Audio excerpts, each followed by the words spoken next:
Strategy of BPSC, BPSC की जो अपनी स्ट्रेटजी है उसके हिसाब से इंडस्ट्रीज पर फोकस करेंगे, लेकिन जो पिछले चैप्टर्स में हम लोगों ने पढ़ा है जैसे मिनरल्स, तो कौन कहाँ का खास मिनरल था उसके बेस पर बात करेंगे। Good afternoon everyone. तो हम लोगों ने इसके पहले मिनरल्स और रिसोर्सेज पढ़ रखे थे।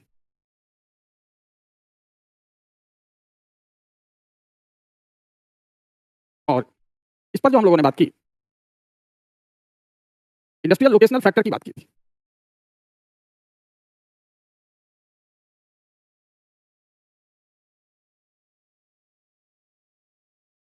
अब हम लोग जो आज बात करेंगे मेजर इंडस्ट्रीज,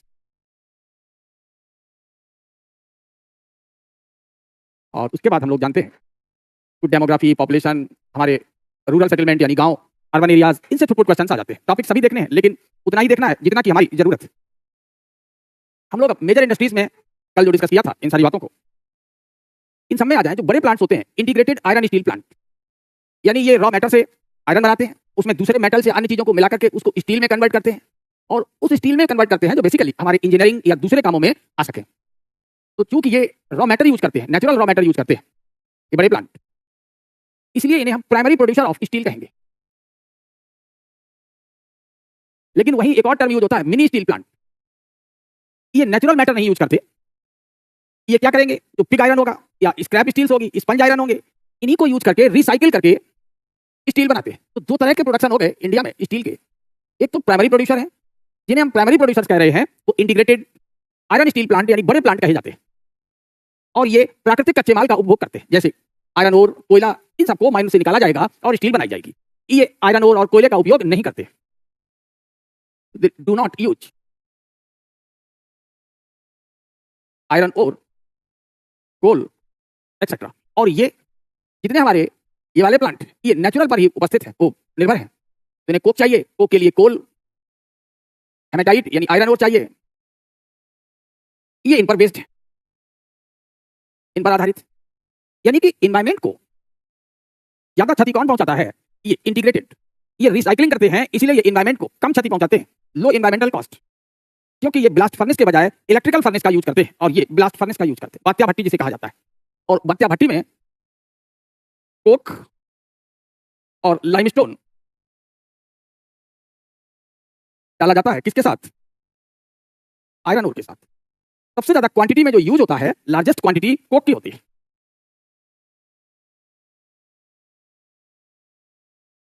इसीलिए इनसे बड़ी मात्रा में ग्रीन हाउस गैसेस निकलती है, और यहां कोक का यूज नहीं होता, कोल या कोक यूज नहीं होते, तो इनका जो emission of green house gases है कम हो जाता है। तो recycle the iron reduce the consumption of natural resources and emission of the green house gases, ये ध्यान रखना होगा। स्पंज आयरन एक तरीके से जब ब्लास्ट फर्नेस से जब हम बाहर निकालते हैं तो उसमें गैसियस कंटेंट बहुत ज्यादा होता है। तो स्पंज आयरन को अगर समझना है आपको,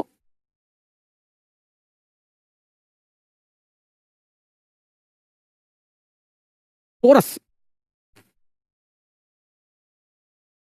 आयरन, ये बहुत एक छिद्रयुक्त आयरन होता है, जिसमें लोहे की मात्रा कम और इंप्योरिटीज ज्यादा होती है, जैसे बालू की मात्रा, तो इंप्योरिटीज में सिलिका ज्यादा होती है। इसलिए अगर स्पंज आयरन को थोड़ा सा धक्का दे दिया जाए तो ये इजीली टूट जाता है, इजीली ब्रेकेबल होता है। ये तो पिग आयरन है और स्पंज आयरन है, ये ब्लास्ट फर्नेस से, वात्या भट्टी से निकलने वाले इंफीरियर आयरन होता है, निम्न कोटि का उत्पाद होता है, जिसे आप जब परिष्कृत करते हैं ठोक पीट करके तो बनता है रॉट आयरन, ये बेहतर होता है। तो कितने तरह के आयरन हो गए, हम लोग इस पर बात कर लें। तो आपका जो ज्योग्राफी का बैच है, हम लोग सारे टॉपिक ज्योग्राफी के, एग्रीकल्चर और जैसे वाटर रिसोर्स, इरिगेशन और थोड़ा एग्रीकल्चर बचा है, तो हम लोग अगले वीक में मंडे या ट्यूसडे को, या बहुत स्लो चलेंगे तो वेडनेसडे तक आसानी से फिनिश हो जाएगा। तो आज आपकी 6th है, तो 7 सैटरडे 2 दिन ये है, संडे ऑफ ही रखते हैं हम लोग, तो 3-4 दिन और 3-4 क्लास आपके और होंगे मंडे ट्यूसडे, ये प्रोग्राम में है हमारे, जिससे कि सारी चीजें हम लोग बहुत अच्छे से कर लें। हाँ, स्पंज रसगुल्ला पोरस की तरह, जो चीज पोरस होती है उसे हम लोग स्पंज कहते हैं। बिल्कुल ठीक, कृष्णा ने आइडिया लगाया। इसी तरीके से अगर हम लोग आइडिया लगाएंगे तो बेहतर रहेगा। तो कितने तरह के आयरन हो गए, अगर हम लोग आयरन की बात करें तो हमें आयरन एक तो मिला स्पंज आयरन, पिग आयरन और रॉट आयरन। ये बेसिकली ये हमें इंडस्ट्री से 3 प्रकार के आयरन मिलते हैं, उनमें सबसे बढ़िया है ये, this is the best quality. इसी से स्टील बनाई जाती है। अब जिनसे स्टील नहीं बनती तो उन्हें रिसाइकिल करके रॉट आयरन बनेगा, फिर स्टील बनाएंगे। तो ये काम कौन करेगा? Mini steel plant. तो मेंटेनेंस के लिए कुछ लोहा चाहिए, सरिया चाहिए या आयरन की पाइप चाहिए, ये सभी मिनी स्टील प्लांट बनाते हैं। लेकिन शिप बनाना है, रेलवे का काम करना है, तो उन सबके लिए अच्छी स्टील ये इंटीग्रेटेड प्लांट देते हैं। और कोई कंफ्यूजन? ठीक ये है। तो इन सब में अगर हम लोग यूज भी करते हैं, जैसे जो रिडक्शन वाला मैटर होता है, ये लाइमस्टोन ब्लास्ट फर्नेस में जो आपको बता रहे हैं रिड्यूसिंग एजेंट के रूप में ये यूज किया जाता है। इस सब का यूज करते हैं क्वालिटी बढ़ाने के लिए, लेकिन ये एक लिमिटेड अमाउंट में होता है। तो इसीलिए पहले स्टेप पर ब्लास्ट फर्नेस में हम बहुत ज्यादा रिड्यूसिंग एजेंट यूज नहीं कर पाते। ये उसकी टेक्निकल प्रॉब्लम होती है। उतना आपको यहाँ सब नहीं सीखना, बस इतना समझ जाइए कि एक बार में हमें अच्छी क्वालिटी का आयरन नहीं मिल पाता। बहुत अगर मिलेगा तो यूज करेंगे तो उसमें गैसियस कंटेंट बढ़ जाएगा, तो वो स्पंज आयरन हो जाता है। फिर स्पंज आयरन को हम लोग बेस्ट क्वालिटी यानी रॉड आयरन में बदलते हैं, और ज्यादा की यहाँ कोई खास जरूरत नहीं। हम लोगों को अब यहाँ इसके आगे चलेंगे तो अब देखना पड़ेगा कि कौन कौन से इंटीग्रेटेड आयरन स्टील प्लांट हैं इंडिया के। इंटीग्रेटेड आयरन प्लांट, इन सब में अगर हम बात करें तो ये बहुत चर्चा में है। इसको ये आजादी के पहले ही इसकी स्थापना शुरू हो गई थी, और ये पब्लिक सेक्टर के जितने प्लांट हैं यहां पर इसको लेकर के ये कहां तक चले आए, यहां तक, यानी कि विशाखापत्तनम तक। ये पब्लिक सेक्टर के, यानी इन्हें हम सार्वजनिक क्षेत्र के कहते हैं। इसके बाद जैसे यहां हमने नाम लिखा है टिस्को से, अब ये हमारे पब्लिक प्राइवेट सेक्टर का क्षेत्र, ये निजी क्षेत्र के। तो इस समय निजी क्षेत्र ज्यादा आगे बढ़ रहा है, और वैसे भी भारत का जो सबसे बड़ा आयरन स्टील का प्रोड्यूसर है, जिसके पास क्षमता है आयरन स्टील प्रोड्यूस करने की सबसे ज्यादा, हमने उन्हीं के कुछ डेटा लिखे, बाकी को छोड़ दिया है। जैसे टिस्को, इसकी अपनी capacity 6.8 million ton per annum है, और अगर बात करें तो सबसे कम जो अगर है इंडिया में प्रोडक्शन कैपेसिटी, वो इसको की है, Indian iron and steel company limited. ये आपसे प्रीलिम्स में यहां पूछ ले। तो हाईएस्ट प्रोडक्शन कैपेसिटी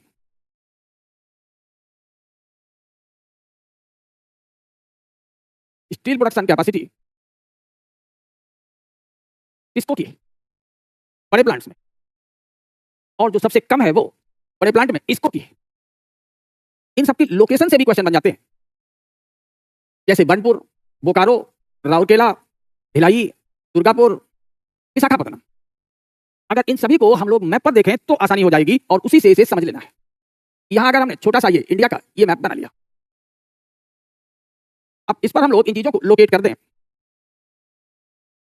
तो पहला लिया ये वेस्ट बंगाल के पास बनपुर, बोकारो झारखंड, राउरकेला उड़ीसा, भिलाई छत्तीसगढ़, दुर्गापुर वेस्ट बंगाल।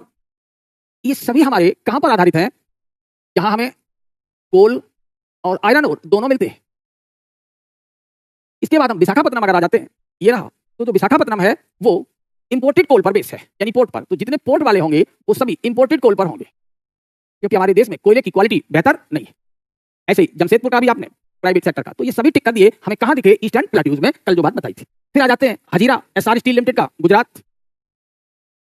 यहां तो ये भी कोस्ट पर हो गया, विजयनगर कर्नाटक, ये लैंड के अंदर है। उसके बाद ये रायगढ़, ये भी छत्तीसगढ़ में है। डॉल्बी महाराष्ट्र का कोस्ट के पास है। झरसुगुडा उड़ीसा, फिर अंदर आ गए लैंड पर अंगुल ढेंकनाल, देन नागरनार जगदलपुर छत्तीसगढ़। तो जितने ज्यादा हम लोग टिक कर रहे हैं, तो टिक से साफ पता लग रहा है कि most of the iron steel plant are located in the eastern plateaus where the coal and iron ore are available. लेकिन कुछ हमारे ऐसे हैं, जैसे विशाखापत्तनम है, हजीरा का है, ये डॉल्बी का हो गया, ये स्टील प्लांट हमारे इंपोर्टेड कोल पर आधारित है। बस इनकी स्टेट ध्यान रखना है, और कहां पर कौन है, तो कितने तरह के हमें स्टील प्लांट मिले, मिनरल्स, इनका हम लोग डिस्कस कर चुके हैं। अब बात आती है कि सबसे ज्यादा उत्पादन किसका है? टिस्को का है। तो हम लोग जरा टिस्को की लोकेशन देख लें। इसको 1907 में शुरू हुआ, और इसने फर्स्ट प्रोडक्शन दिया वो 1911 में दिया। लेकिन क्या बनाया था? स्पंज आयरन बनाया। पहले तो पिग आयरन दिया, स्पंज आयरन भी नहीं कहना चाहिए, पिग आयरन सबसे घटिया लोहा होता है। और 1912 से ये अब स्टील प्रोड्यूस कर रहा है। तो स्टील प्रोडक्शन स्टार्टेड। प्लांट ने प्रोडक्शन कब शुरू कर दिया? 1911 में। लेकिन क्या दिया था? Pig iron. किस सेक्टर का है ये? तो हम लोगों को पता है, प्राइवेट सेक्टर, टाटा का है ये। अब इस प्लांट पर हम लोग अपना कंसेप्ट देखें तो ये झरिया से क्या लाएगा? कोल। तो झरिया से यहां कोयला आएगा, गुरु महसानी से आयरन ओर जाएगा, और रिड्यूसिंग एजेंट के रूप में अगर यूज करना है तो लाइमस्टोन या डोलोमाइट का यूज करते हैं। तो ये कहां से आ रहे हैं? तो ये वीर मित्रपुर से आ रहे हैं। और बाजार जो हमें चाहिए तो वो के कोलकाता चले जाएंगे। यहां ये जो येलो लाइन से हमने दिखाया है ये रेलवे लाइन है। These are the railway lines.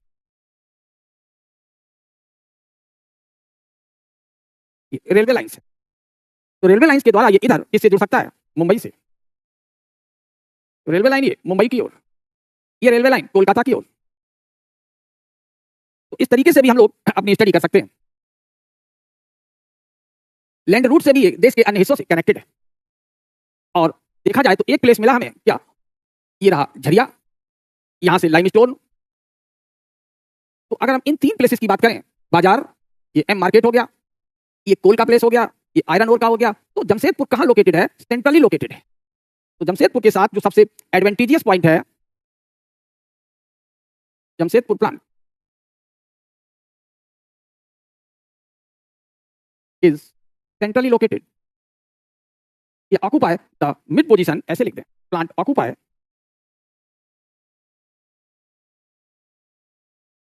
Mid position या मिड लोकेशन अमंग, किसके बीच? Coal mine, iron ore mine and market. इसलिए इसकी जो ट्रांसपोर्ट कॉस्ट है वो मिनिमम रहती है। और ट्रांसपोर्ट कॉस्ट जब मिनिमम रहेगी तो ये इंडस्ट्री फायदे में रहती है। इसलिए ये बैकबोन बन गया आयरन स्टील इंडस्ट्री का देश में। और जब अन्य के प्लांट गवर्नमेंट एक्वायर कर रही थी, अन्य सबसे नेशनलाइजेशन के तहत ले रही थी, लेकिन टाटा को वो हस्तगत नहीं कर पाई। उसके पीछे सबसे बड़ा कारण था लोकेशनल फैक्टर और टाटा की अपनी वेलफेयर स्कीम्स। तो गवर्नमेंट को कोई बहाना नहीं मिल पाया इसको नेशनलाइज करने का। बाकी जितने थे सबको नेशनलाइज कर दिया गया था और 5 प्लांट उसी समय तुरंत सेल को दे दिए गए थे और टाटा बच गया था। और सेल ही स्टील की प्राइस को तय करता है, जिससे कि आपस में जो कंपटीशन है वो ज्यादा ना होने पाए और टाटा को अपने लोकेशन फैक्टर का अधिक फायदा ना मिल पाए। ये गवर्नमेंट ऑफ इंडिया ने कर रखा। अब प्री के जो क्वेश्चंस बनते हैं, जैसे वीर मित्रपुर किसकी खदान है? ये लाइमस्टोन की है, ये ध्यान रखना होगा। झरिया जानते ही आप लोग, गुरु मैसानी आयरन ओर है। ये सारे हम लोग मिनरल्स की बातें पढ़ चुके हैं, इसलिए इन सब पर हमें अब और ज्यादा बात नहीं करनी। इसके बाद अगर आप जाना चाहें तो टिस्को के बाद आप इसको की बात कर सकते हैं। इसको Indian iron and steel company. तो ये इसको बन गया।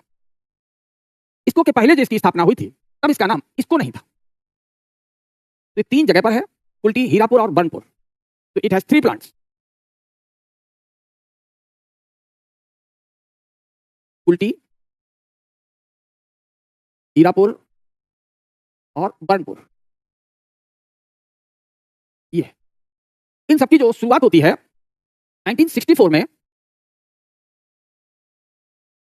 सॉरी 1864 में ये प्लांट आता है। कौन सा? कुल्टी। फिर 1900 में हीरापुर, देन 1937 में बर्नपुर आता है। तो तीनों आजादी से पहले के हैं। कहां पर तीनों प्लांट हैं? अगर इनकी लोकेशन देखें हम लोग तो एक जगह है आसनसोल।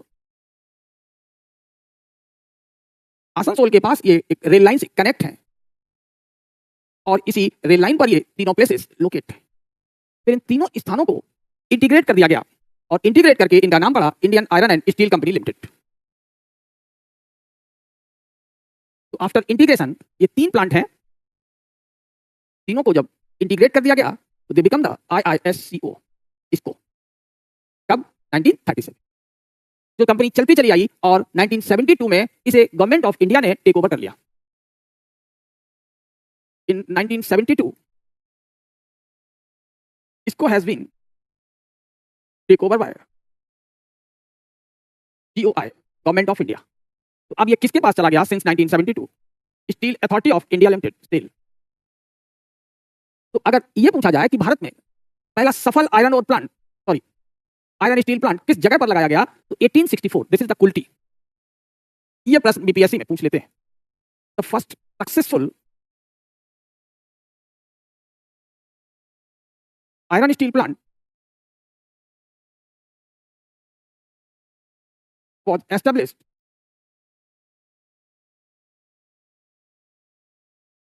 at Kulti in 1864। ये है लेकिन जो प्रोडक्शन है इनका ये बाद में आता है। But plant started the production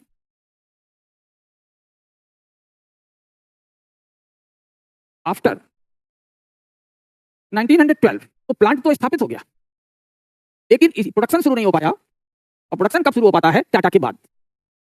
तो सबसे पहले आयरन स्टील प्रोडक्शन करने वाला प्लांट किसको है? The first plant in India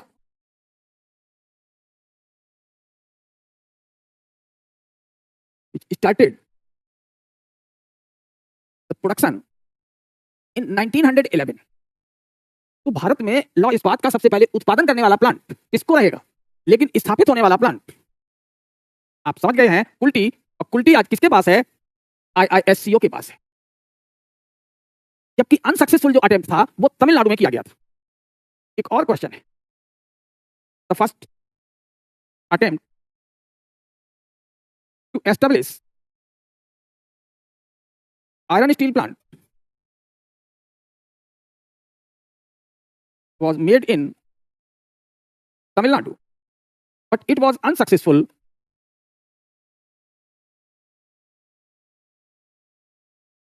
लेकिन ये असफल था। 1864 के पहले भी प्रयास किए गए इंडिया में आयरन स्टील प्लांट को स्थापित करने के, लेकिन वो सफल नहीं हुए। ये प्लांट लगा कुल्टी का, लेकिन कोई प्रोडक्शन नहीं शुरू कर पाया। और प्रोडक्शन शुरू कर पाता है बाद में, तब तक टाटा पूरी बाजी मार ले जाते हैं।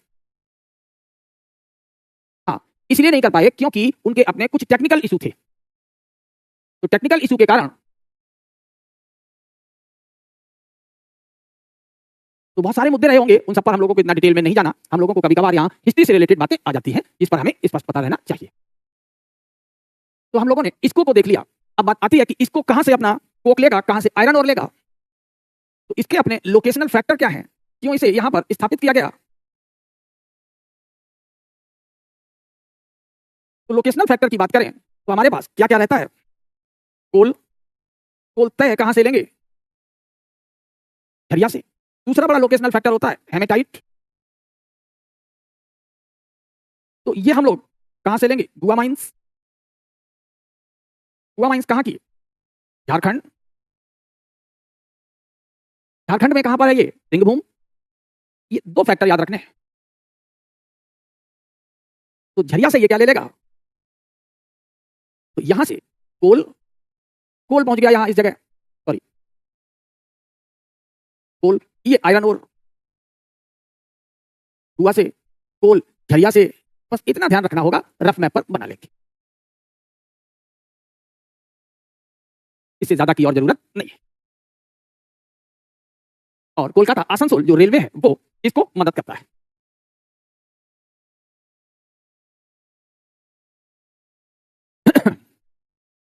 कोलकाता,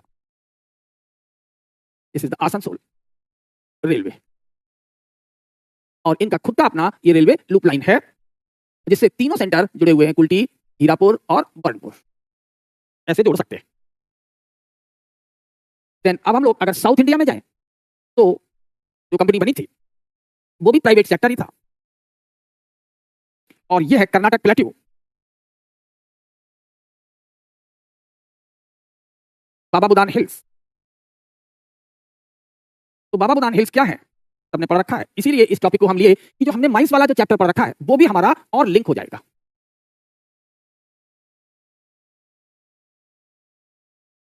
बाबा बुदान हिल्स कर्नाटक। हम लोगों को पता है कि यहां पर क्या है, हाई ग्रेड आयरन ओर है कर्नाटक में, उत्तम कोटि के लौह अयस्क है। और यहां पर क्या उपस्थित है इसी कर्नाटक प्लेट्यू पर? मैग्नीज के भंडार है।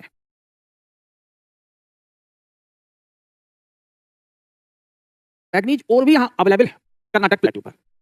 तो कर्नाटक प्लेट्यू में एक ही चीज की कमी है, वो क्या है? मोटा मोटा यहां लिख लें, Karnataka plateau lacks the coal. यहां कोयले का अभाव है। तो इसकी जो स्थापना हुई थी वो इस नाम से हुई थी, Mysore iron and steel limited.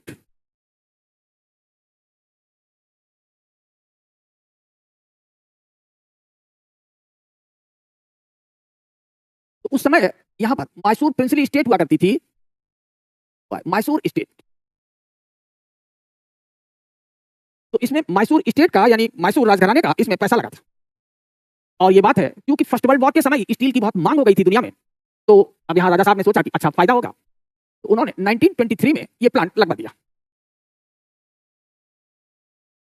अब कोयला यहाँ है नहीं, तो कोयला के बजाय ये जो प्लांट है ये चारकोल यूज करता था, तो plant use the charcoal. Plant use the charcoal till 1960, 1960 तक। और ये जो चारकोल था तो वो फॉरेस्ट से, मालवन फॉरेस्ट से प्राप्त किया जाता था। तो charcoal was obtained from the Malvan forest. ये भी पूछ सकते हैं कि मालवन के जंगल कहां है, यहां से। लेकिन अब भारत में आजादी आ चुकी थी और फॉरेस्ट अवेयरनेस वगैरह ये सब शुरू हो गई थी और नेशनलाइजेशन का दौर भी था। तो यहां पर चीफ इंजीनियर थे विश्वेश्वरैया। उन्होंने तो जब गवर्नमेंट ऑफ इंडिया इस प्लांट को 1962 में टेक ओवर कर लेती है, तो plant has been taken over by the government of India 1962।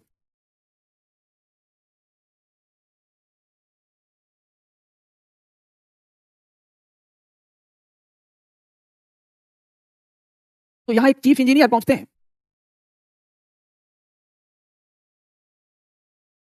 Visvesvaraya ये चीफ इंजीनियर थे। और चीफ इंजीनियर ने अब इसकी फर्नेस को बदल दिया। ही रिप्लेस्ड द मशीनरी। और आगे अब यहां इलेक्ट्रिक फर्नेस, ताकि इस हाई क्वालिटी ओर को आसानी से बदला जा सके। तब से ये प्लांट रिजुविनेट हो गया। तो 1965 से जब इलेक्ट्रिक फर्नेस आ गई यहां पर, ये टेक्निकल चेंज कर दिए गए, तब से इसका नाम VISL हो गया। And now it has become the VISL। अब ये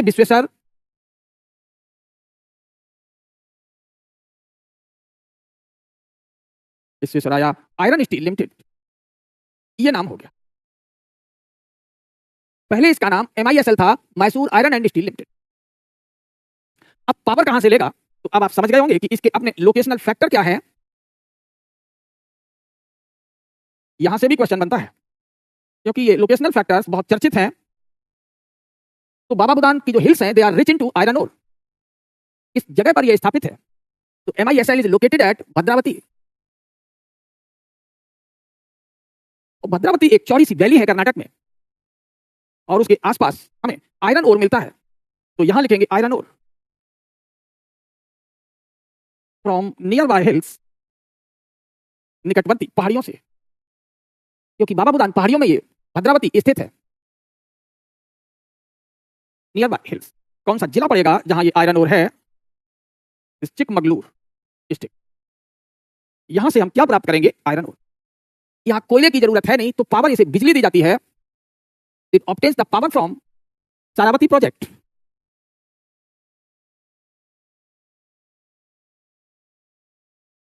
तो सारावती प्रोजेक्ट यानी परियोजना से इसे बिजली मिल जाती है और हल्की हीट के द्वारा इसे गला दिया जाता है, आसानी से ये पिघल जाता है क्योंकि ये हाई ग्रेड आयरन ओर है।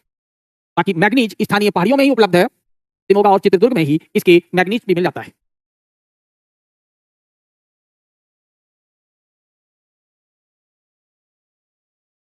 शिमोगा और चित्रदुर्ग,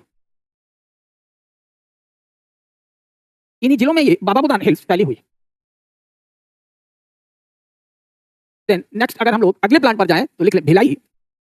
अब इस पर हम लोग समझ चुके होंगे और कोई खास क्वेश्चन नहीं है। क्वेश्चन ये हो सकते हैं कि अब जब वहां पर पावर क्या कहां से मिल रही है, तो सारावती परियोजना से पावर मिल जाएगा हमें, क्योंकि यहां कोल डेफिशिएंट है।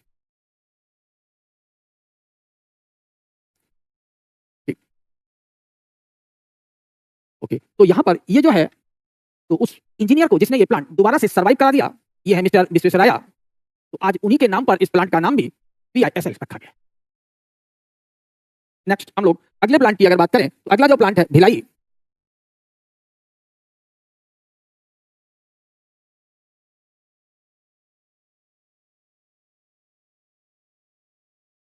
भिलाई किसके अंतर्गत आता है, it comes under the HSL Hindustan limited. ये आजादी के बाद इन प्लांट की स्थापना की गई। भिलाई हो गया, ये HSL का है। इट वॉज एस्टेब्लिश्ड इन जो ईयर है उसे लिख सकते हैं 1957, 1957 में इसकी स्थापना होती है और हमें उस समय का यूएसएसआर टेक्निकली सपोर्ट करता है। 1957 established 1957 by the technical assistance of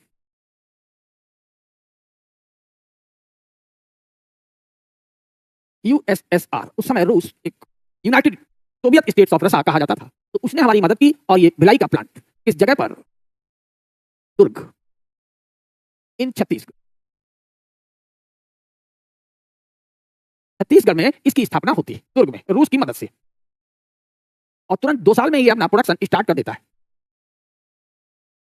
तो इसे अपने ज्योग्राफिकल एडवांटेजेस हैं यानी लोकेशनल फैक्टर है। तो कहीं कहीं ज्योग्राफिकल एडवांटेज या लोकेशनल फैक्टर इस नाम से भी लिखा रहता है, या हम लोग कह सकते हैं लोकेशनल फैक्टर्स क्या है।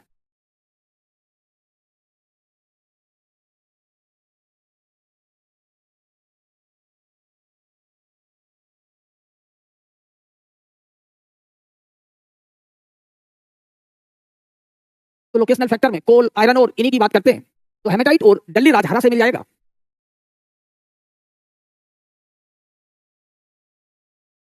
हेमेटाइट यानी आयरन और फ्रॉम डल्ली राजहरा, इसे हम लोग माइंस में पढ़े थे, वही माइंस यहां फिर आ रही है। तो जब कोई चीज बार बार हम लिंक करेंगे तो हमें याद हो जाता है। तो कोयला कहां से लिया जाएगा, तय है कि यहीं पास में जब महानदी बेसिन है तो कोयले की भी कोई कमी नहीं होगी। तो कोरबा और करगाली से, फ्रॉम कोरबा एंड करगाली,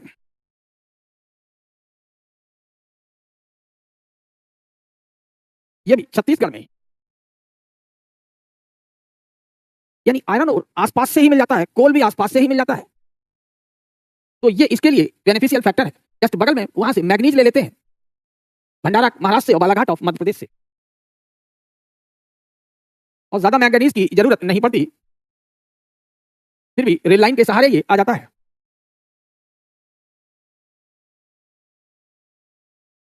भंडारा से और बालाघाट से। भंडारा हो गया महाराष्ट्र का और ये मध्य प्रदेश का।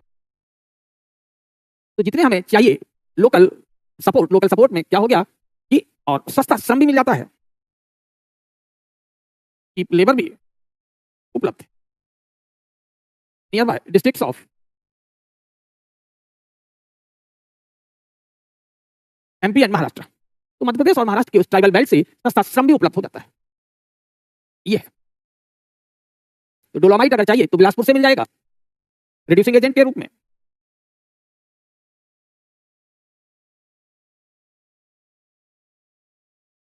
बिलासपुर ये भी छत्तीसगढ़ का ही है।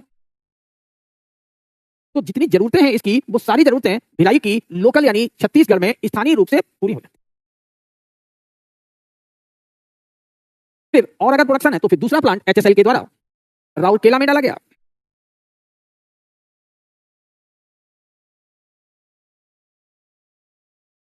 ये भी एचएसएल का ही है, हिंदुस्तान स्टील लिमिटेड, यानी कि पब्लिक सेक्टर इंडिया का।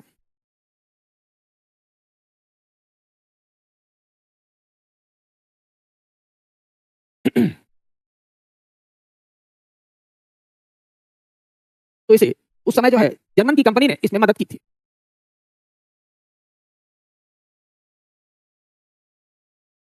Nineteen 59 with the assistance of, इसने हमारी मदद की ऑफ जर्मनी। कभी कभार ये मैच करने के लिए पूछ लेते कि ये किसकी मदद से स्थापित हुआ था, रूस की मदद से, और राउरकेला वाला जर्मनी की मदद से शुरू हुआ था। अब फिर वही लोकेशनल फैक्टर,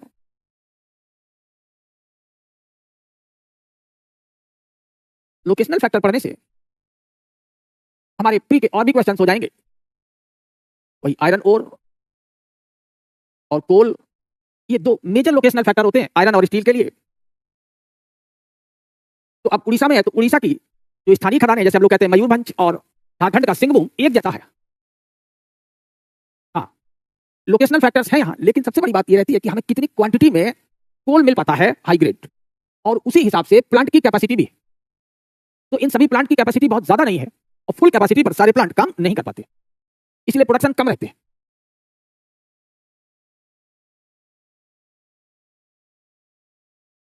तो आयरन ओर उड़ीसा में ही है, सुंदरगढ़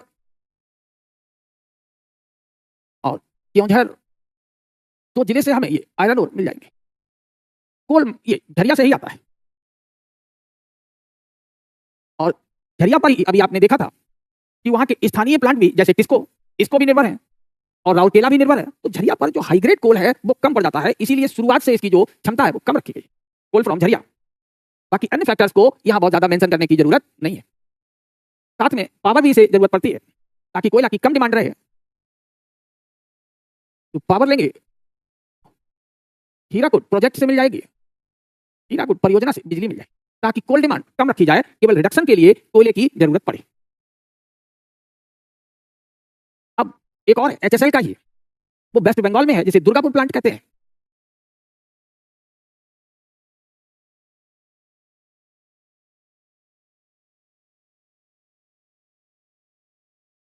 ये भी हिंदुस्तान स्टील लिमिटेड का है। ये किसकी मदद से स्थापित हुआ? With the technical assistance of, with the financial and technical assistance of UK. तो यूनाइटेड किंगडम ब्रिटेन की टेक्निकल असिस्टेंस से ये स्थापित होता है। तो दुर्गापुर ये भी 59 में होता है, इसका ईयर लिख सकते हैं 1959। यानी अगर हम गौर करें तो ये हमें कब मिला? यूएसएसआर वाला प्लांट इन 1957। 59 में राउरकेला वाला प्लांट है और 59 में ही दुर्गापुर का प्लांट है। अगर हम इंडिया के 5 ईयर प्लान की बात करें तो जो फर्स्ट 5 ईयर प्लान है वो है 1951 टू 1956, और जो सेकंड 5 ईयर प्लान है इंडियन इकोनॉमी का, ये 1956 से 1961 का है। Second 5 year plan is known for the iron steel industry का प्लान इसे कहते हैं। इसे हम लौह इस्पात कारखानों का प्लान कहते हैं। Second 5 year plan is known as the iron steel plan. इसे हम आयरन स्टील प्लान यानी इंडस्ट्रियल प्लान भी कह सकते हैं, जैसे फर्स्ट 5 ईयर प्लान को एग्रीकल्चर प्लान कहा जाता है। तो इसका ज्यादातर रुझान खेती के लिए मल्टीपर्पज प्रोजेक्ट था, इसे हम एग्रीकल्चर प्लान कह देते हैं। तो सेकंड 5 ईयर प्लान को आयरन स्टील प्लान या इंडस्ट्रियल प्लान के नाम से भी जाना जाता है, it is also known as the industrial plan. इसे हम इंडस्ट्रियल प्लान भी कह सकते हैं। तो हम लोग पहले दूसरे प्लान तक बहुत बढ़िया काम कर रहे हैं। India government is doing very well in the first and second 5 year plan. लेकिन जैसे 62 आता है, चाइना का अटैक हो जाता है, तो चाइना अटैक से भारत के पूरे इकोनॉमी और उसका जो जोश था वो ठंडा हो जाता है, और इंडिया की जो बहुत ही फेयर और अच्छी एस्पायरेशंस थी, खुद अपना डेवलपमेंट और पड़ोसियों के डेवलपमेंट को लेकर के उस सोच को झटका लगता है। क्लियर? ये समझ गए? तो 57 में आमिर हमारा कौन सा है? भिलाई। बाकी 2 प्लान हमारे किसमें है? नोट कर लिए, राउरकेला 59 में और दुर्गापुर 59 में। तो इस तरीके से 3 प्लान जो है हमारे, 3 आयरन स्टील प्लांट किसके द्वारा स्थापित किए गए? एचएसएल से। और दुर्गापुर वाले में अब लोकेशनल फैक्टर में वही कोयला, कहां से लेंगे? झरिया और रानीगंज से। दूसरा आयरन ओर, ये बोलानी माइंस, ये पूछ लेंगे कि बोलानी माइंस कहां है, क्योंकि इसके जिले का नाम हम लोग सुनते रहते हैं। बोलानी माइंस जिला है मयूरभंज।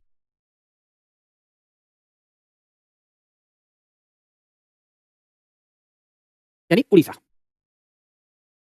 डोलोमाइट भी उड़ीसा के ही या पास के बीर मित्रपुर से मिल जाता है, और पावर हमें डीवीसी से मिल जाएगी।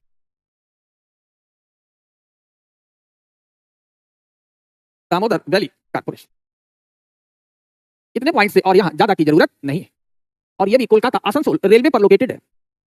तो ट्रांसपोर्ट फैसिलिटी में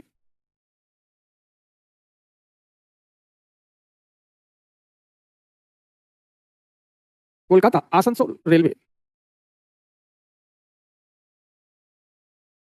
ये इसकी ट्रांसपोर्ट फैसिलिटी हो गई। अब इससे आपके प्रीलिम्स के सारे क्वेश्चंस हो सकते हैं। बिल्कुल सही है। तो जो भिलाई के पास एक ही समस्या बचती है कि क्वालिटी आयरन ओर कृष्णा बताया था हमने आपको। तो क्वालिटी आयरन ओर की जो डिस्टेंस है भिलाई की वो ज्यादा है, इसलिए भिलाई बहुत बड़ी मात्रा में क्वालिटी आयरन ओर कहां से यहां से प्राप्त नहीं कर पाता है, क्योंकि ये कोल कहां से प्राप्त कर रहा है, कोबरा से। तो यहाँ क्वालिटी कोल की समस्या है, इसलिए भिलाई और इन सब के जो प्रोडक्शन है उतने ज्यादा नहीं है। टाटा सबसे आगे निकल जाता है क्योंकि ये एक प्राइवेट सेक्टर में और ट्रांसपोर्ट कॉस्ट इसकी कम आती है। कल यही आपको हमने समझाया था कि अगर हम 100 किलोमीटर बराबर दूरी पे मान के रखें तब ये आता है। तो या तो झरिया में हम कोल फील्ड स्टील प्लांट लगा दें, अगर वहां नहीं लगा सकते तो फिर हमें बीच की स्थिति देखनी पड़ेगी, और वो बीच की पोजीशन ऑक्युपाई कर ली थी टाटा ने। और टाटा जो है ट्रांसपोर्टेशन कॉस्ट कम पर, रॉ मेटेरियल का ट्रांसपोर्टेशन कॉस्ट उसका कम आता है, इसलिए वो ज्यादा बेनिफिशियल पोजीशन में, इसलिए अपने एम्प्लॉय को वेलफेयर का काम भी, या जो वेलफेयर है उस पर खर्च भी ज्यादा कर पाता है। हो गया, चलते हैं।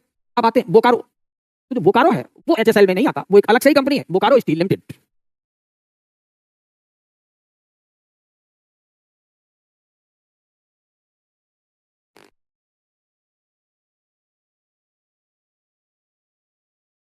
ये है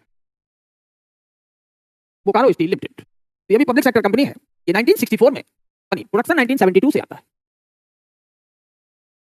ये कंपनी एस्टेब्लिश इन 1964, और जो प्रोडक्शन है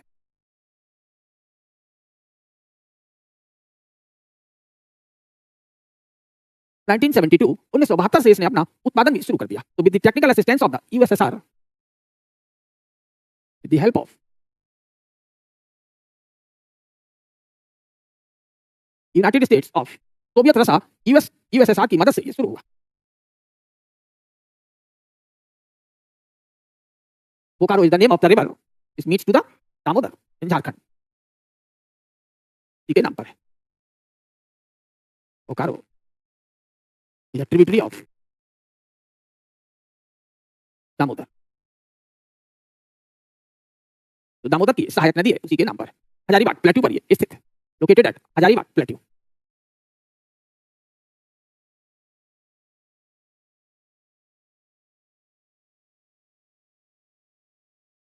तो अब अपने आप जो लोकेशनल फैक्टर्स हैं उनकी बात करें, कोल और आयरन ओर। तो जब झारखंड में है तो कोल इसे कहां से मिलेगा, तो coal is obtain from Jharia.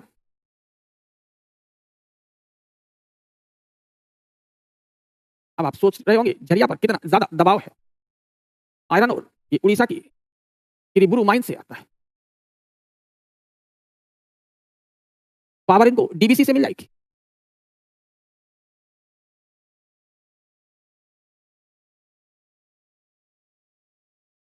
ये हो गए।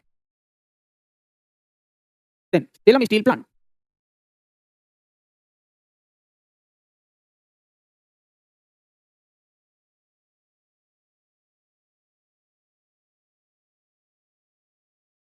तमिलनाडु का हो गया, सेलम डिस्ट्रिक्ट में तमिलनाडु के।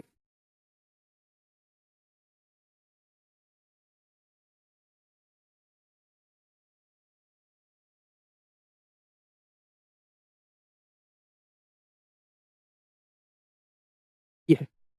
तो यहां पर लोकेशनल फैक्टर में सिंपल चीजें वही है।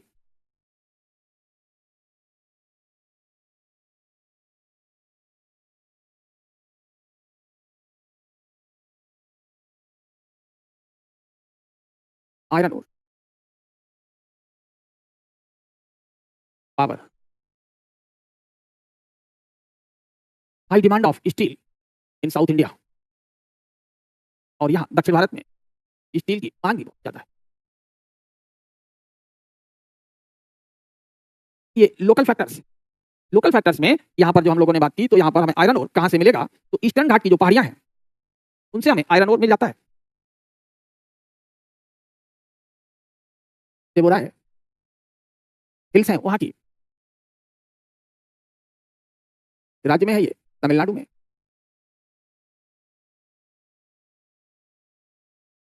ईस्टर्न घाट, पावर हमें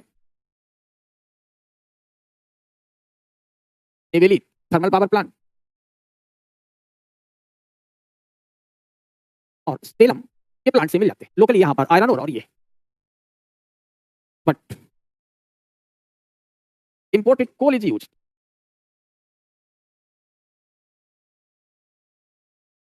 लेकिन सेलम प्लांट ही एकमात्र इंडिया का ऐसा है जो एक्सपोर्ट क्वालिटी स्टील प्रोड्यूस करता है। Salem plant produces the export quality यानी सबसे अच्छी क्वालिटी की स्टील इन इंडिया। तो तमिलनाडु में एम्प्लॉयमेंट जनरेट हो सके सेवोराई की माइनिंग से और डोलोमाइट वगैरह की माइनिंग से, सबसे बड़ी बात है कि कोयला हम लोग बाहर से मंगाते हैं, इंपोर्टेड कोल है यहाँ, लेकिन लोकल आयरन ओर है, उस पर ये आधारित है। हाँ चाचा की सही बात है, अच्छी बॉन्डिंग थी चाइना से। 1962 का धोखा खा गए थे, बॉन्डिंग में ही धोखा खा जाता है। तो हम लोगों ने 2 प्लांट और यहाँ पर डिस्कस कर लिए, तो देखा जाए इस तरीके से 8 स्टील प्लांट हम लोग डिस्कस कर चुके। देन अब हम लोग अगर साउथ में जाते हैं तो Vijayanagar steel plant we can also mention here, इसी पर विजयनगर स्टील प्लांट।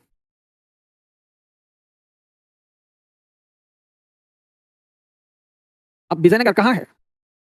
कर्नाटक में है। अपने आप तय हो गया कि यहां पर आयरन और अच्छा मिलेगा।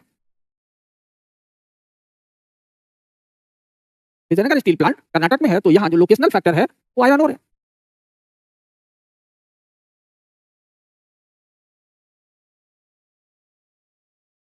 लोकेशनल फैक्टर्स की अगर हम लोग यहां बात करें तो आयरन और, मैग्नीज, कर्नाटक में यही 2 चीजें ज्यादा हैं। तो आयरन और तो वहीं पास में ही से मिल जाएगा। फॉस्फेट ऑफ कर्नाटक, मैग्नीज वहीं तुरंत मध्य प्रदेश से या पास से मंगा सकते हैं। भंडारा वाला भी या बालाघाट से। अच्छा कोल, तो ये सिंगारेनी माइन, और सिंगारेनी माइन आप लोग बता सकते हैं किसकी है? तो मेंशन कराया था हमने, सिंगारेनी माइंस 2 राज्यों में बटी हुई है सिंगारेनी। ऐसे सिंगरौली भी 2 स्टेट्स में बटा हुआ है। तो सिंगरौली तो यूपी और एमपी में, और सिंगारेनी छत्तीसगढ़ और आंध्र प्रदेश। छत्तीसगढ़ और आंध्रा। इससे आप लोग अपने जो ओर्स वाला चैप्टर है उसे भी रिवाइज कर सकते हैं। बाकी और अगर तो तुंगभद्रा हाइडल प्रोजेक्ट पावर दे देगा।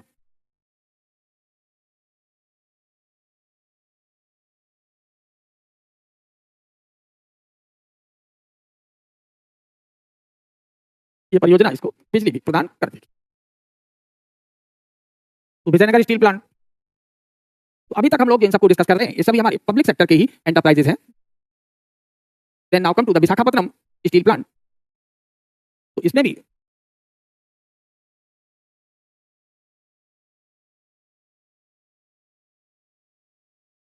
के बारे में हम लोग पहले भी कई बार डिस्कस कर चुके हैं।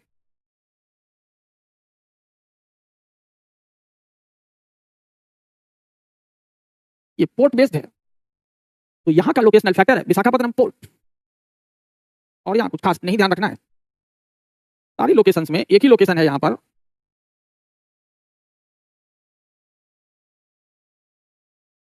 That is the port of Visakhapatnam. Visakhapatnam का बंदरगाह। तो अब इस बाकी आयरन और इसे कहां से मिलता है ये भी आप लोगों को हमने बताया था। तो बस्तर प्लेट्यू पर अच्छी सी माइन है आयरन और की, बेलाडीला। और बेलाडीला से आयरन और हम लोग एक्सपोर्ट करने के लिए मंगाते हैं, तो इस प्लांट के लिए भी आ जाता है। कोल हम लोग इंडिया का यहाँ नहीं यूज करते हैं, इंपोर्टेड कोल यूज किया जाता है।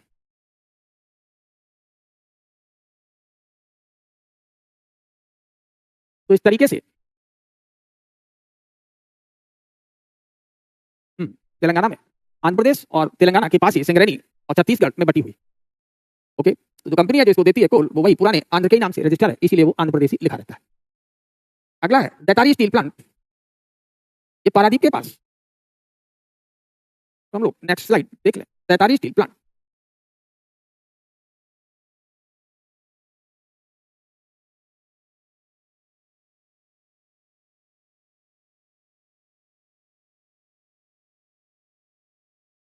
तो ये किसका है? Belongs to the Tata group. Daitari at the near Paradip in Orissa. Paradip port है।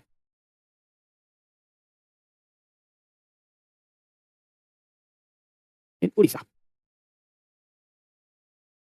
तो पहले ये ब्रिटिश और साउथ कोरिया के तहत इसे बनना था, अब टाटा को ये हैंड ओवर कर दिया गया है। और यही इसी के जस्ट बगल में कलिंगनगर का भी प्लांट टाटा स्थापित करेगा।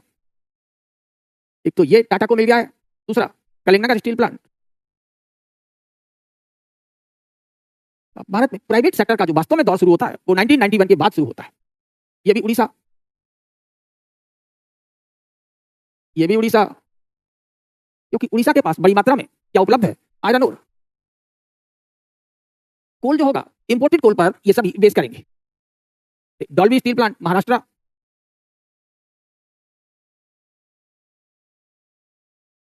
ये सभी हमारे तीनों ये एक ही जैसे हैं, क्योंकि ये किसका यूज करेंगे, इंपोर्टेड कोल का, क्योंकि इंडिया में क्वालिटी कोल का अभाव है। तो ये इंपोर्टेड कोल बेस्ड आयातित कोयले पर निर्भर होंगे। इसी में एसआर का भी हम लोग नाम लिख सकते हैं, हजीरा वाला एसआर, इसको यहां पर लिस्ट में हमने मेंशन किया था। Hazira SR steel limited Gujarat.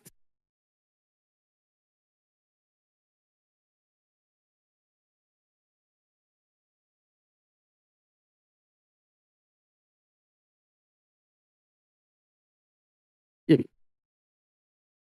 तो इस तरीके से हम लोगों ने जितने खास प्लांट थे उनको डिस्कस कर लिया, और जो सबसे इंपॉर्टेंट है, जो 2023 में जिसने अपना उत्पादन शुरू किया है, न्यू प्लांट है, उससे आपके क्वेश्चन बन सकते हैं। Name is Nagarkar steel plant.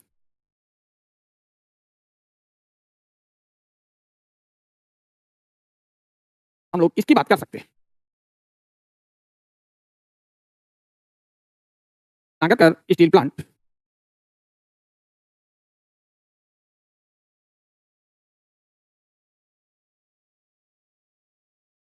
Jagdalpur Chhattisgarh state.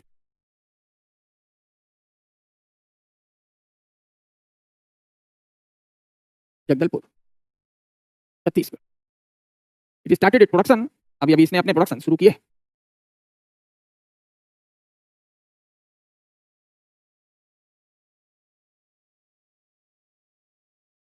To 2023 से करीब 3 मिलियन टन पर एनम की कैपेसिटी का है ये।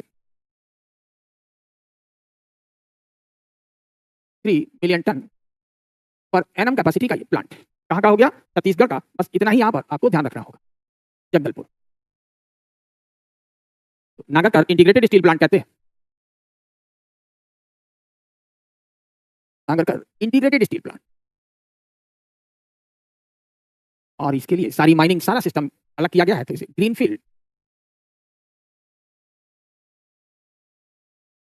स्टील प्लांट कहेंगे। इसके लिए लैंड एक्वायर हुई, इसकी अपनी माइंस और सारी चीजें, बिल्कुल नया इन्वेस्टमेंट है। तो जब नया इन्वेस्टमेंट होता है शुरुआत से, तो उसे ग्रीनफील्ड कहते हैं। तरीके से हम लोगों ने कई स्टील प्लांट यहाँ डिस्कस कर लिए, और हम लोगों ने मिनी स्टील प्लांट और मेजर स्टील प्लांट के बीच अंतर भी कर लिया। इंडस्ट्रीज में ये जो सबसे डिटेल में पढ़ने वाला वो टॉपिक था। तो इंटीग्रेटेड आयरन स्टील प्लांट, या इन्हें हम लोग मेजर स्टील प्लांट के नाम से भी जानते हैं, और वो मिनी स्टील प्लांट। दोनों का महत्व जरूरी है, ये रिसाइकल पर है, इनकी एनवायरमेंट कॉस्ट कम आती है। अब इसके बाद हम लोग चलें तो अगले पॉइंट पर चलते हैं। आयरन स्टील के बाद हम लोग एल्यूमिनियम स्मेल्टिंग की बात कर लें, तो भारत में एल्यूमिनियम के प्लांट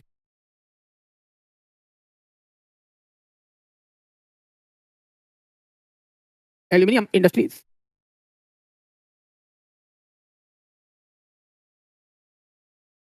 एल्यूमिनियम इंडस्ट्रीज को सबसे पहला जो इसका स्टेप होगा होता है बॉक्साइट माइनिंग। बॉक्साइट माइनिंग के बाद conversion of bauxite into alumina, then purification of alumina,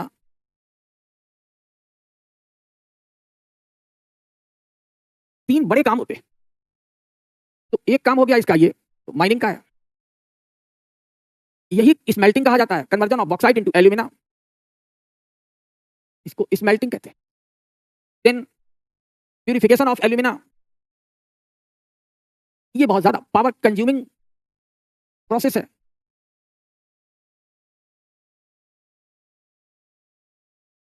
ये 3 बड़े स्टेप्स। तो बिजली की खपत सबसे ज्यादा इस प्रोसेस में होती है। अब जो शुरुआत होती है भारत में, वो इंडियन एल्यूमिनियम कंपनी करती है, इंडाल, जो अलग-अलग काम करती थी। फिर उसके बाद इंटीग्रेटेड प्लांट आ गए, तब जाके एल्यूमिनियम इंडस्ट्री भारत में सफल हो पाती है। तो पहले अलग-अलग स्थानों पर ये काम होते थे। हुँ। तो ये सभी मिलियन टन में है, मैट्रिक टन में नहीं है। जितनी प्रोडक्शन क्षमता हमने आपको लिखाई है, वो मिलियन टन की है। मैट्रिक टन काफी कम हो जाएगा। तो नाउ कम टू द तो Indian aluminium company started its production इन 1938। तो भारत में जो एल्यूमिनियम का उत्पादन शुरू होता है 1938।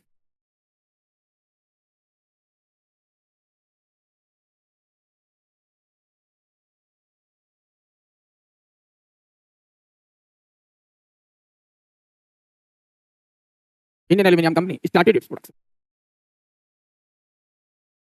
क्योंकि फर्स्ट वर्ल्ड वॉर की बात तय हो गया था कि इंडस्ट्रियलाइजेशन दुनिया में बढ़ेगा और उन देशों को हमेशा फायदा मिलेगा जो मेटल्स के प्रोडक्शन में आगे।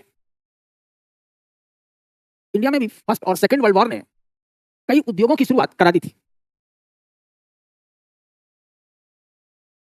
ये तो सेकंड वर्ल्ड वॉर में अब 1937 में एल्यूमिनियम कॉर्पोरेशन ऑफ इंडिया की स्थापना होती है। ये तो कंपनी है। And in 1937 Indian aluminium corporation is established. ये अलग है, ये कंपनी है, ये कॉर्पोरेशन है। ये स्थापित हुई है, अभी प्रोडक्शन नहीं इसका शुरू हो गया है, सिर्फ कंपनी बनी है अभी। वो 1937 की है। तब तक इंडियन एल्यूमिनियम कंपनी 38 में अपना प्रोडक्शन शुरू कर चुकी है। तो Aluminium Corporation of India Limited was formed in 1937 as a public limited company at J K नगर।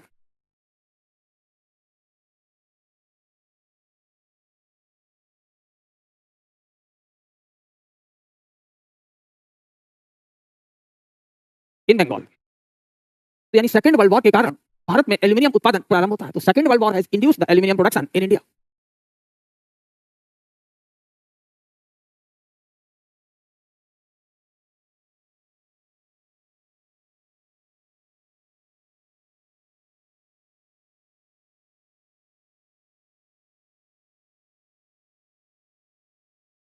ये है क्योंकि ज्यादातर जो इंडस्ट्रियली डेवलप्ड कंट्रीज थे वो वॉर में शामिल थे।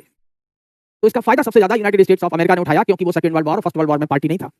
भारत को भी इसका कुछ फायदा मिला, लेकिन उतना फायदा नहीं मिल पाया क्योंकि भारत में उस समय इतना तकनीकी डेवलपमेंट नहीं हो पाया था। लेकिन भारत में एल्यूमिनियम प्रोडक्शन शुरू हो गए। और जो वेस्ट बंगाल वाली कंपनी है, इसने 1942 में अपना उत्पादन शुरू किया। Indian aluminium corporation started the production in 1944।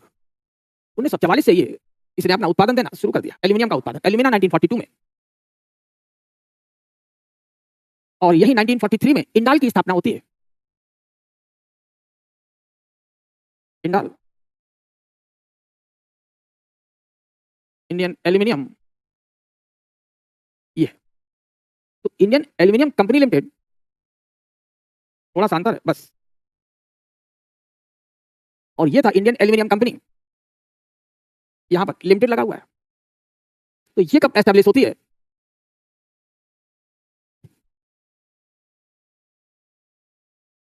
Started the fabrication of sheet and imported alumina in 1943। Started it's aluminium from imported alumina. यानी इन दोनों के बीच लगातार फाइट है। इंडियन एल्यूमिनियम कंपनी 38 में आती है और अपना प्रोडक्शन शुरू कर देती है इन 1943। जबकि इंडियन एल्यूमिनियम कॉर्पोरेशन जो कि 37 में एस्टेब्लिश हुआ जेके नगर में, ये अपना प्रोडक्शन 44 में। अब क्वेश्चन ये बनता है कि किस कंपनी ने सबसे पहले भारत में एल्यूमिनियम उत्पादन किया? तो एल्यूमिनियम उत्पादन का जो श्रेय है वो सबसे पहले किसको दिया जाएगा? इंडाल को। Indal the first company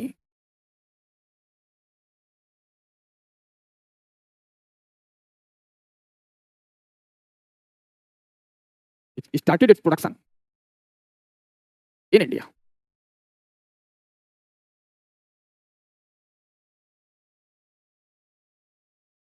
Bharat में ये तो Indian aluminium company started its production. कब? इन 1943, और ये एस्टेब्लिश कब हुई? In the 1937। तो ये 38 में स्थापित होती है। प्रोडक्शन वास्तव में 43 से शुरू कर पाती है। तो दैट इज द इंडाल। लेकिन इंडाल के जो प्लांट थे वो बिखरे हुए थे। इंडाल प्लांट पर स्कैटर्ड, एक जगह नहीं थे। इंडाल के जो प्लांट्स थे वो जगह जगह थे, एट नंबर ऑफ प्लेसेस।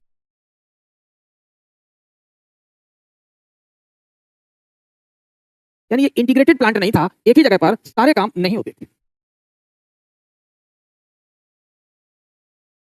जैसे केरल के तट पर फॉर एग्जांपल अलवई या अलुवा, तो केरल के तट पर यहाँ एल्यूमिना को बनाया जाता था, या एल्यूमिना को एल्यूमिनियम में बदलते थे। तो alumina was changed into aluminium, क्योंकि वहां पर पावर उपलब्ध थी। अलवई का ये प्लांट था। फिर यही एल्यूमिनियम आपके वेस्ट बंगाल में आती थी, और वेस्ट बंगाल में यहाँ इस पर शीट बनाई जाती थी। तो वेस्ट बंगाल में ऐसी कौन सी जगह है जहां पर एल्यूमिनियम की शीट बनती है? फेमस जगह है, और वहां स्वामी विवेकानंद जी से उनसे रिलेटेड चीजें भी है, क्योंकि पावर उपलब्ध होगी। ऐसे ही कर्नाटक में भी जहां पावर उपलब्ध थी वहां इंडाल के प्लांट थे। तो यहाँ झारखंड से, ये घाटशिला से ये एल्यूमिनियम क्षेत्र से जाता था कहां पर? अलवई को, और वहां से ये आते थे।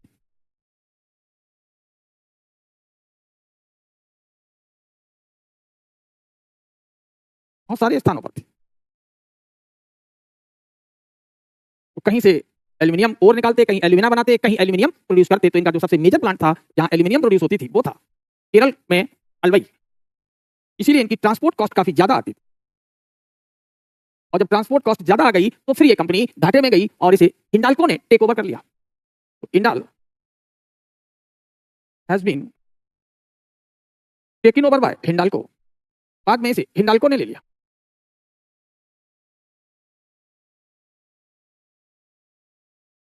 तो ये स्थिति है। तो आज नाल्को, हिंडाल्को ये बड़ी कंपनियां हैं। नेक्स्ट लिख लें हिंडाल्को। अब यहां से क्वेश्चन बहुत कम आते हैं। हिंडाल्को कहां पर है? रेणुकूट, उत्तर प्रदेश। तो ये जो उत्तर प्रदेश का जो सोनभद्र एरिया है वहां पर स्थित है। तो बॉक्साइट ये कहां से लेगा? Bauxite is taken over from Amarkantak. Amarkantak से बॉक्साइट ले लेता है, और इसको पावर की जरूरत है। That is the Rihand river valley project. Rihand बांध से बिजली, और ये ओबरा थर्मल पावर प्लांट, यहां से भी ये बिजली लेता है, पावर की इसे जरूरत पड़ती है हिंडाल्को। इसी तरह मद्रास का है, मद्रास एल्यूमिनियम कंपनी।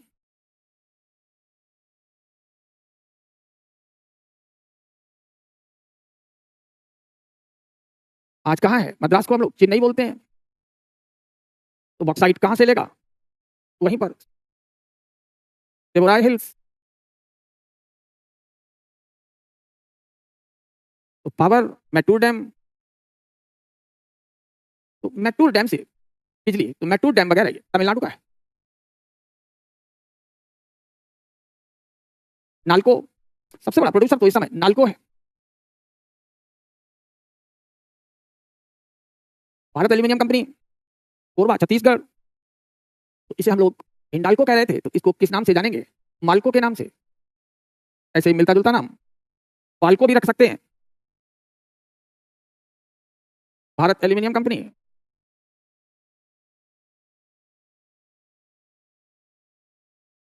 ये छत्तीसगढ़ में होगी, और छत्तीसगढ़ में जहां पर पावर या बिजली उपलब्ध होगी वहां स्थापित की जाएगी। कोरबा, तो कोरबा पावर प्लांट है। This is at Korba. तो निकटवर्ती हिल्स से क्या मिल जाएगा? बॉक्साइट। बॉक्साइट अमरकंटक से, मैकाल रेंज से। और क्या चाहिए? पावर। एल्यूमिनियम में यही दो चीजें सबसे खास है। That is Korba thermal power station. कहीं भी होगा, और जो कंपनी जिसके पास पावर प्लांट अगर नहीं है तो वो अपना खुद का पावर प्लांट बना लेता है, जैसे नाल्को। तो एल्यूमिनियम कंपनी के लिए हमें पेनिनसुला चाहिए, प्रायद्वीप भारत के हाईलैंड्स चाहिए, और बस वहां और क्या चाहिए? पावर प्लांट हो, एल्यूमिनियम का प्रोडक्शन शुरू हो जाएगा। ये है। अब आपका नेक्स्ट लिख लें, नेशनल एल्यूमिनियम कंपनी, ये उड़ीसा के दामनजोड़ी यानी कोरापुट डिस्ट्रिक्ट में आती है। That is the NALCO national aluminium company.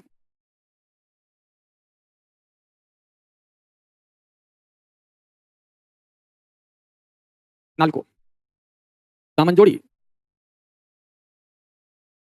Koraput district Orissa.